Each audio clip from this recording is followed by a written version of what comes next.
My name is David Chen, and in the world of cybersecurity, the quietest people often hold the most power. When my father-in-law, Richard Wellington, CEO of Wellington Financial Group, dismissed me as just another code monkey, he had no idea he was insulting the person who would soon save, or destroy, his entire empire. Really, Lisa?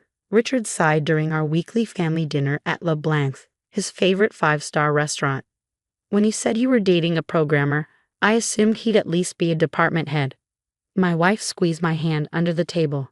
After 2 years of marriage, she was used to her father's condescension, but it still bothered her. David's very good at what he does, Dad, she said, her voice tight. Richard barely glanced up from his Wagyu steak. I'm sure he is, dear. Though at his age, I was already running my first hedge fund. I focused on my laptop screen, continuing to type lines of code that would have made Richard choke on his $300 wine if he'd understood what they meant. But he didn't understand. That was the problem with old money finance types. They only saw value in things they could immediately measure. What Richard didn't know was that for the past 3 years, I've been developing something revolutionary. An AI-driven security system that could predict and prevent financial cyber attacks before they happened. Not just standard threats, my system could detect the sophisticated attacks that had been plaguing financial institutions lately, the ones that had already cost several banks billions, including, though he didn't know it yet, Wellington Financial. At least put that laptop away, Richard snapped. This is a family dinner, not your little coding club. I closed the laptop, but not before sending the final diagnostic report to my private server. Tomorrow would be interesting. The story really began 3 years ago, when I first started dating Lisa. She was from old money, raised in Manhattan's upper echelons. I was a scholarship kid who'd worked my way through MIT. On paper, we shouldn't have worked. But Lisa saw past appearances. It was one of the things I loved about her. Her father, however, was a different story. A programmer, he'd said when we first met. How quaint.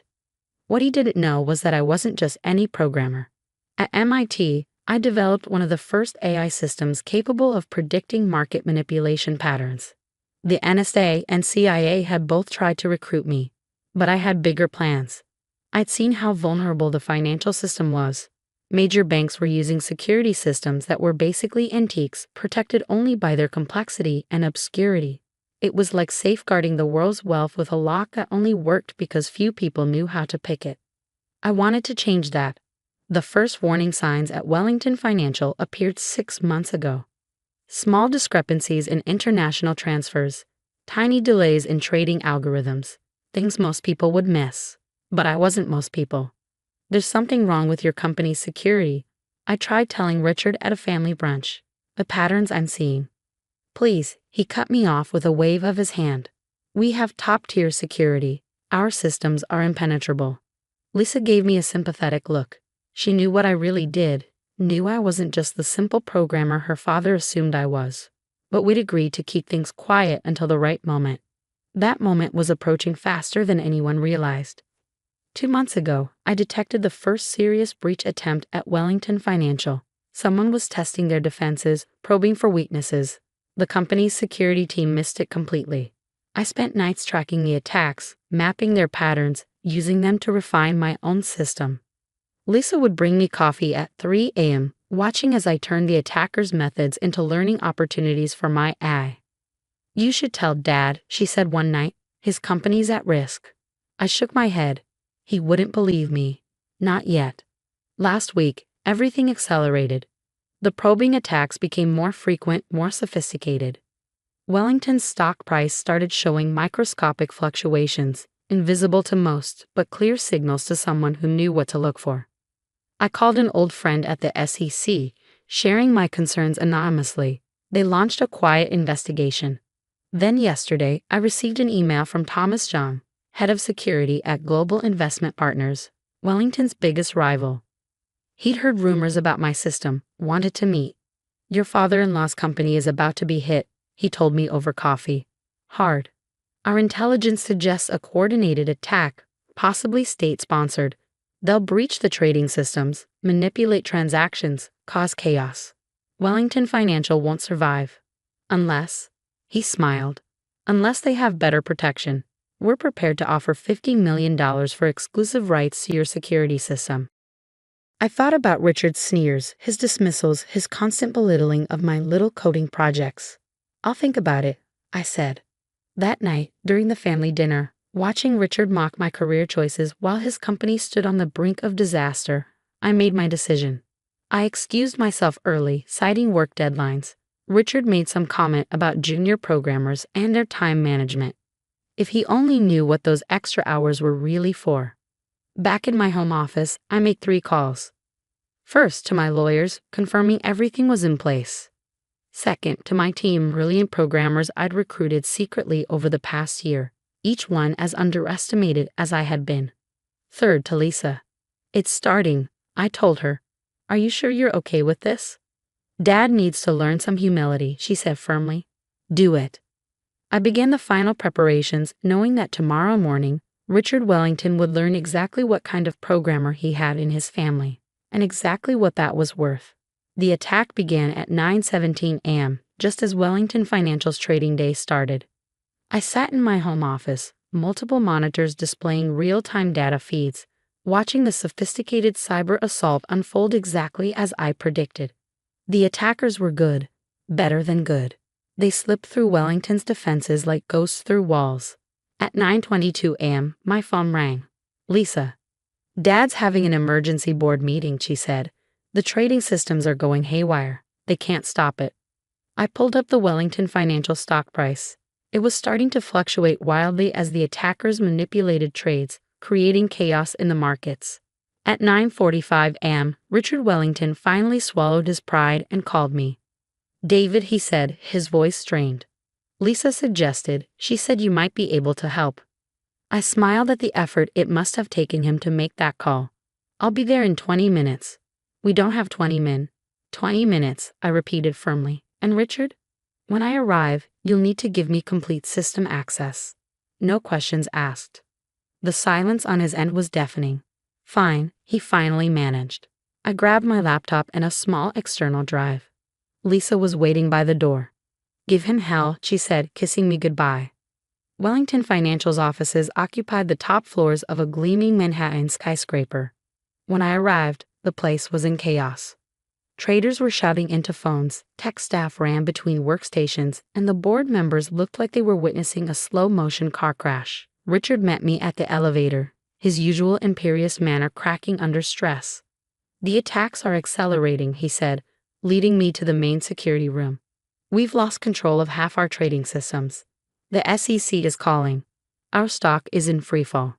The security team looked up as I entered, 6 highly paid experts, all helpless against this attack. Their screens showed the devastation in real time. Systematic breaches of every security layer they built. I sat down at an empty workstation and plugged in my external drive. What are you doing? The head of security demanded. You can't just. He has full authorization. Richard cut in, the words clearly painful to say. I began typing, my fingers flying across the keyboard. First, a diagnostic scan using protocols I'd spent years developing. Within minutes, I had a complete picture of the attack. They're not just stealing, I announced. They're destroying. Corrupting core databases, inserting false transactions, undermining the entire system's integrity. Can you stop it? Richard asked. I turned to face him. Yes. But first, we need to talk about terms. His face reddened. Terms? The company is under attack. Exactly, I said calmly. And you need to understand exactly what you're buying before I save it. I opened my laptop, showing him the presentation I prepared. This is my AI security system. It doesn't just stop attacks. It predicts them, learns from them, evolves faster than the threats themselves. Global investment partners offered me $50 million for it yesterday. Richard's eyes widened. You're blackmailing me, now? No, I corrected him. I'm offering you the chance to understand what a junior programmer is really worth. The choice is yours. I can save Wellington Financial right now, but only if you sign a contract making my company, Chen Security Solutions, your exclusive security provider. Full creative control, $100 million for the first 5 years. He stared at me, finally seeing me clearly for the first time. You knew this attack was coming. I've been tracking it for months, trying to warn you if you bothered to listen. Another alarm blared. More systems were falling. The contract, I said quietly, is already drawn up. My lawyers are waiting for your call. Richard looked at the chaos around him, then at the contract on my screen. Years of condescension, of dismissal, of treating me as inferior, all of it collapsing in the face of reality. Fine, he snapped. Do it. I had him sign electronically, then turned back to the workstation. Now came the part I've been preparing for years. My fingers flew across the keyboard, implementing the defense systems I'd designed. On the large displays around the room, people watched in amazement as my AI system engaged with the attackers. It wasn't just blocking them, it was predicting their moves, countering strategies they hadn't even deployed yet. Within 30 minutes, the attack was contained. Within an hour, all systems were restored, with my security protocols firmly in place. The board members, who had been watching from the doorway, burst into applause. The security team looked both impressed and slightly terrified. Richard just stood there, his worldview visibly shifting. How long? He finally asked. How long have you been this capable? Always, I replied, gathering my things. You just never bothered to look past your own assumptions. I handed him a card. My team will be here tomorrow to begin the full security upgrade. Try to be more welcoming to them than you were to me. Some of them are just programmers too. The next few weeks transformed Wellington Financial. My security system became the talk of Wall Street. Other banks, seeing how we'd repelled an attack that would have devastated most firms, began calling. Richard's attitude underwent its own transformation. The sneers disappeared, replaced by something approaching respect. At family dinners, he actually began asking my opinion on technical matters. Lisa found it all highly entertaining. You should see how he brags about you to his friends now, she told me one evening. My son-in-law, the tech genius, as if he'd known all along. Today, Chen Security Solutions protects over 40 major financial institutions. Our AI system has evolved beyond even my original vision, learning and adapting to new threats daily. The junior programmer now runs a billion-dollar company.